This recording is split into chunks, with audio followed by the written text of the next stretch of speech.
Spirituality has been a central aspect of the human experience since the dawn of civilization.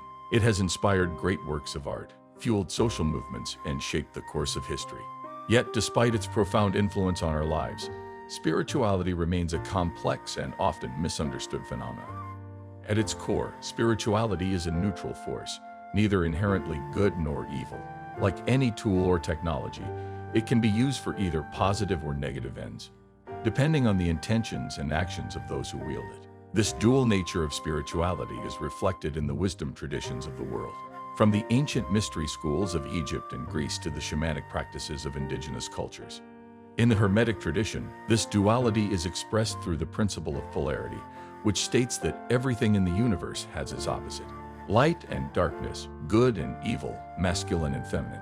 These are all manifestations of the fundamental polarity that underlies all of creation. The Kybalion, a Hermetic text published in 1908, states, "Everything is dual, everything has poles. Everything has its pair of opposites. Like and unlike are the same. Opposites are identical in nature, but different in degree. Extremes meet. All truths are but half-truths. All paradoxes may be reconciled." This principle of polarity is key to understanding the dual nature of spirituality. Just as a coin has two sides, spirituality has the potential for both light and darkness, creation and destruction, healing and harm. Throughout history, there have been countless examples of individuals and groups who have misused spiritual power for selfish and destructive ends. From the corrupt priesthoods of ancient civilizations to the cult leaders of modern times, the abuse of spiritual authority has caused immense suffering and harm. One of the most notorious examples in recent history is the case of Jim Jones, the charismatic leader of the People's Temple cult.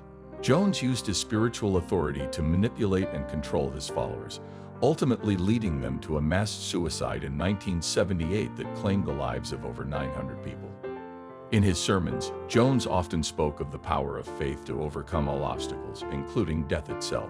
He convinced his followers that they were part of a chosen people, destined to create a utopian society on Earth. Yet behind closed doors, Jones was a ruthless and abusive leader who used fear and intimidation to maintain his power.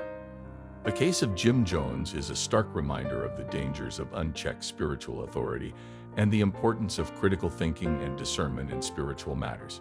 It is all too easy for charismatic leaders to exploit the trust and vulnerability of their followers, leading them down a path of destruction. Yet the misuse of spiritual power is not limited to cult leaders and corrupt priests. It can also manifest in more subtle ways, such as the commercialization of spirituality and the use of spiritual practices for personal gain. In recent years, there has been a growing trend of spiritual entrepreneurship, where individuals use spiritual language and practices to market themselves and their products.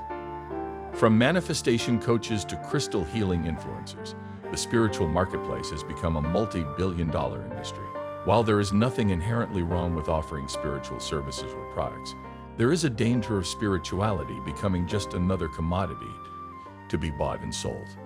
When spirituality is reduced to a transaction, it loses its transformative power and becomes just another tool for personal gain. Reflect on how you can be wary and cautious of exploitative spiritual aims and groups. The misuse of spiritual power reflects the eternal battle between light and darkness that lies at the heart of the human experience.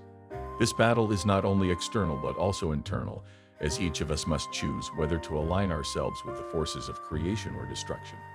In the Zoroastrian tradition of ancient Persia, this battle is personified by the twin deities Ahura Mazda and Angra Mainyu. Ahura Mazda represents the forces of light, truth, and goodness, while Angra Mainyu represents the forces of darkness, falsehood, and evil. The Zoroastrian scriptures, known as the Avesta, describe this battle as a cosmic struggle between the forces of order and chaos, with humanity caught in the middle. Each individual must choose whether to align with the forces of light or darkness, and their choices have consequences not only for themselves but for the entire world.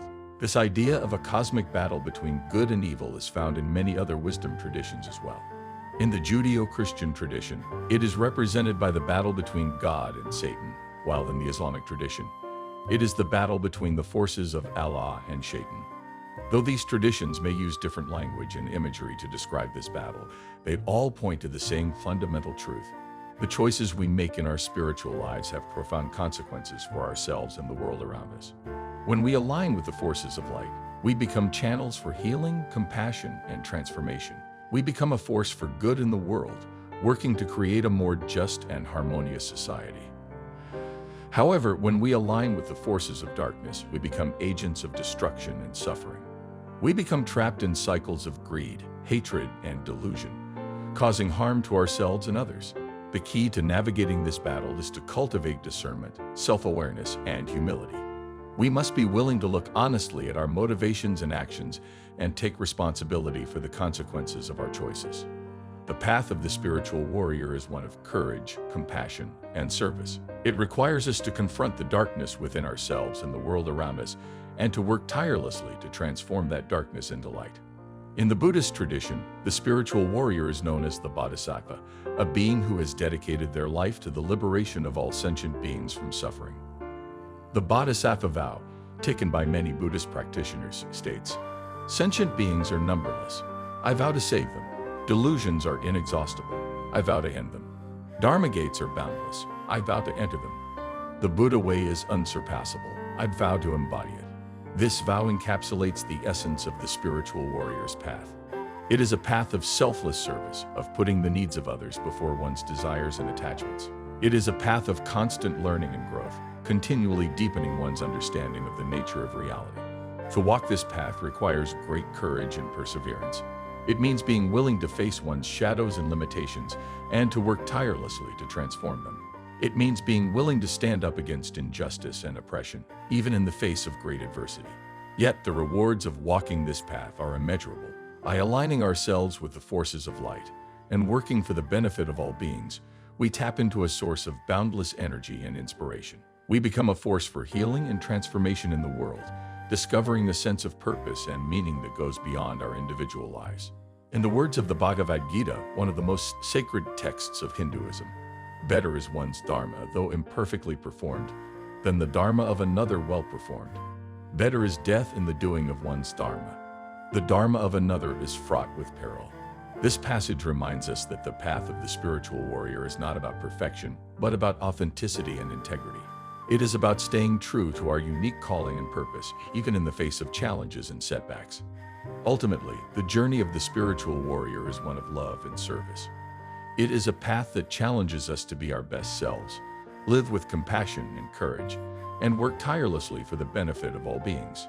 As we navigate the complexities of this path, let us remember the teachings of the great spiritual leaders who have come before us. Let us draw strength and inspiration from their examples and dedicate ourselves to the transformative work of bettering ourselves and the world around us. In the end, the struggle between light and darkness is not a battle to be won or lost, but a dance we are all called to participate in. By aligning with the forces of light and working for the benefit of all beings, we become co-creators of a more just and harmonious world, one heart and one mind at a time.